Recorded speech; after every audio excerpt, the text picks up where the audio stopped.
The problem is that our general fund has actually dropped in terms of percent of personal income. So in 87, 89, we're up to, we were about 6.5% of total personal income. And as you can see, there's a big drop, and actually it dropped even more. It's in the last biennium, or this biennium. So that's sort of where we stand right now, and I have some messages coming onto this computer which I don't really understand. Okay, here we go. So here's where we are now. In terms of our rank and per capita income, in 1998 among the states we were 13th. In 2007 we're 15th. But the most damning thing is in 1998 we were 17th in terms of per $1,000 personal income. And in 2007 we're 26th. So it means that more than half the states are actually investing more in public goods and services than we are. And we live in frankly, one of the wealthiest states in the Union. Why are they doing better? Well, you could probably answer this question. It doesn't take a lot to understand. Here's we are. Here's the US average is the red, and Washington State is the blue. There's our general sales tax, so close to 50%. There are some selective taxes on top of that. And geez, doesn't seem to be a blue bar. What happened to that blue bar? Well, you know, unfortunately, that blue bar is the income tax, and that doesn't exist in the state of Washington. Although the people actually voted through a blue bar, an income tax, in 1932, a progressive income tax, a vote of 2-to-1. And then the next year, the state Supreme Court ruled that income is the equivalent of property, and therefore has to abide by the constitutional limitations on the property tax, and the initiative was never enforced. And so then that's how we got this tremendously regressive sales tax and the business and occupations tax. Our business tax is also high, as I just mentioned. Property tax is relatively high, and then other taxes. So, but the big missing ingredient is the blue bar in the middle of the screen that isn't there. So, but in the meantime, we face this $2.6 billion deficit that the legislature is struggling with. And everyone's saying how they like public education, they need to support public education, but we need to show some real things about how we can support public education. I think it's particularly important with last week's ruling that the state is not standing up to its constitutional duty for the education of all children. So here's some ideas. We need to figure out a way to expand our tax base and to create a tax system that is actually, be progressive is a little bit fuzzy. I would say be less regressive. So by that I mean that we want to look at new taxes or closing tax loopholes that means that the wealthiest among us and the higher income people among us, the people who are more privileged and the corporations who are more privileged, are actually beginning to pay a little bit more of their appropriate share for the state, both for public education, for higher education, for the basic health plan, etc. So here's some revenue options. And I was told I wasn't supposed to bring any paper because, I don't know, we're supposed to be having a paperless, honoring recycling. I did make sure they actually did, this was a clean glass. It wasn't someone else who had used it before I got up here. But anyway, so for those of you who can rush the podium, here are some copies of these ideas. But rather than allowing the legislature to wring their hands about how terrible it is and what we can do, we can't do anything, they can do something.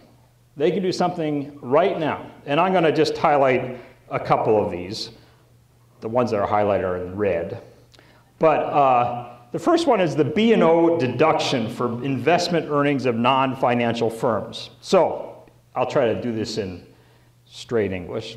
So this means that if you're a bank and you get your income from interest and dividends and things like that, you have to pay a B&O tax, a business tax on that income. But if you're Walmart and you get interest and dividends from investing in Wall Street, you don't have to pay any business taxes on that income. So think about that. It means that we have this perverse incentive that goes to firms in the state of Washington, non-financial firms, to not invest in plant and equipment because the goods and services they sell from that plant and equipment are taxed. But instead, to take their money and gamble on Wall Street, and then they don't have to pay any taxes on the income that they earn from their gambling on Wall Street. So not only is it we're losing $211 million a year, but we're draining out potential jobs in the state of Washington. It's a stupid tax loophole that should be closed by the legislature. Here's another one, doubling the estate tax rate starting in April 2010. All of you may have remembered in 2005, the state Supreme Court ruled that the current estate tax was not legal. So then some folks, including myself and Bill Gates Sr., the Speaker, and the Majority Leader figured out a way to reinstitute an estate tax on incomes above $2 million, excluding all family farms and all small businesses.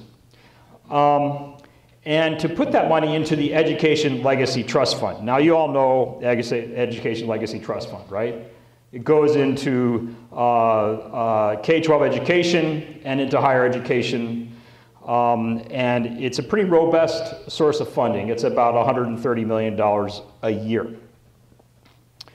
So the reason it was designed in that way is that there was a recognition that this estate tax could be taken as a credit on the federal estate tax, right?